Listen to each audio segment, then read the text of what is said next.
Ang hirap talaga ngayon maghanap ng isang impact driver dito sa online. Buti lang nagkaroon yung Tanzo ng isang impact driver na maganda na yung build quality. So ito pala yung nakuha natin na impact driver ng Tanzo. Bali ito po yung kanyang toolbox. So ito yung kanyang mga inclusion. Meron siyang mga mini socket po dito. Yung mga pang screw, yung cross, at saka meron din po siya ditong flat.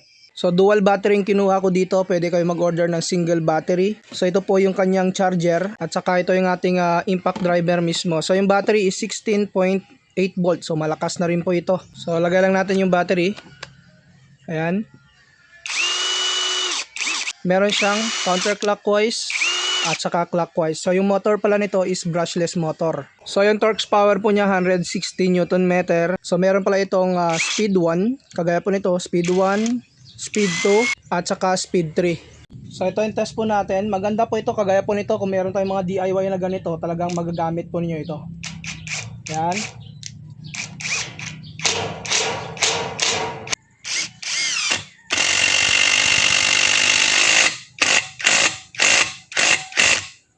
So ganyan kalakas yung ating impact driver na ito. Baklasin natin.